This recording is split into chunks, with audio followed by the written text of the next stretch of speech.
सकता है। आज से 100 साल पहले अगर आपको कोई यह कहता कि मैं एक ऐसा यान बना सकता हूं जो हवा में उड़ सकता है, जिसमें बैठकर एक जगह से दूसरी जगह जाया जा सकता है, तो आप जरूर उस पे हंसते और उसका मजाक उड़ाते।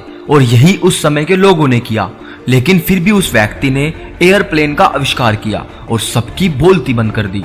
उसकी काबिलियत ने उसे इतिहास के पन्नों पर अमर कर दिया। बिल्कुल उसी तरह जैसे बल्ब के आविष्कार के समय थॉमस एडिसन 999 बार फेल हुए थे। अगर वो उस समय लोगों की बात मान लेते और सोचते कि नहीं ऐसा नहीं हो सकता, तो वो 1, 2 या 3 इतनी कोशिश में नाकाम होकर हार मान लेते। लेकिन उन्हें बिलीव था खुद पे और अपने उस आविष्कार पे, इसलिए वो लगे रहे और आखिरकार वो अपने इस काम में सफल हुए। इसलिए दोस्तों, अपने बिलीफ सिस्टम को मजबूत बनाओ। आप जो काम कर रहे हो उस पे आपको यकीन होना चाहिए कि ये सक्सेसफुल हो सकता है और मैं इसे कर सकता हूँ। जब तक आपको खुद पर यकीन नहीं होगा तब तक आप फेल होते रहोगे। लोग आप पर हंसेंगे भी, आपको रोकेंगे भी और आप पर सवाल भी उठाएंगे, लेकिन आपको यकीन होना चाहिए कि आप सही हो। और दोस्तों, मैं आप लोगों को एल्बर्ट आइंस्टाइन का एक किस्सा सुनाता हूँ कि संगत का क्या असर पड़ता है। आइंस्टाइन जब भी कहीं स्पीच में जाते थे तो उनके ड्राइवर हर जगह उनके साथ जाता था। वो उनकी पूरी स्पीच सुनता था। वो सवाल जवाब भी सुनता था जो आइंस्टाइन से वहां मौजूद लोग पूछा करते थे।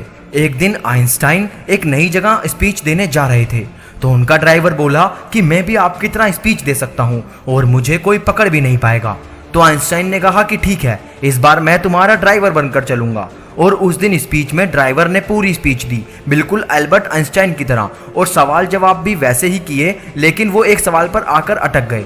तो ड्राइवर ने हंसते हुए कहा कि ये तो इतना आसान सवाल है कि इसका जवाब तो मेरा ड्राइवर भी दे सकता है। और ऐसे वो वहां से हंस कर निकल गया। तो देखा दोस्तों, उस ड्राइवर की बुद्धि को। हम लोग सोच सकते हैं कि जो व्यक्ति ज़्यादा पढ़ा लिखा नहीं है लेकिन फिर भी वो पढ़े लिखों की संगत में रहकर वैसा ही बर्ताव करने लगता है और वैसा ही बन जाता है। इसलिए अपने आसपास के लोगों का जरूर ध्यान दें कि आप कैसे लोगों के बीच रहते हो। वक्त बर्बाद करने वाले लोगों से हमेशा दूर रहें।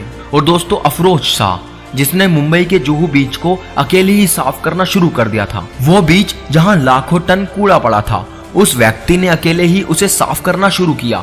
धीरे धीरे पूरी मुंबई और बाहर के लोग उससे जुड़ते गए और उसने अकेले ही इतना बड़ा कदम उठाकर वो कर दिखाया जो आज तक मुंबई की गवर्नमेंट भी ना कर पाई।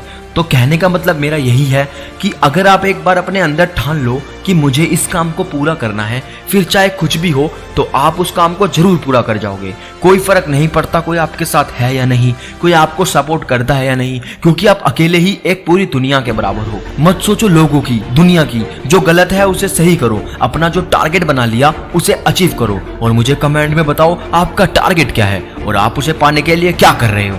तो आज की वीडियो आपको हमारी कैसी लगी हमें कमेंट में जरूर बताना और वीडियो को लाइक और शेयर करना मत भूलना और चैनल को सब्सक्राइब करना भी।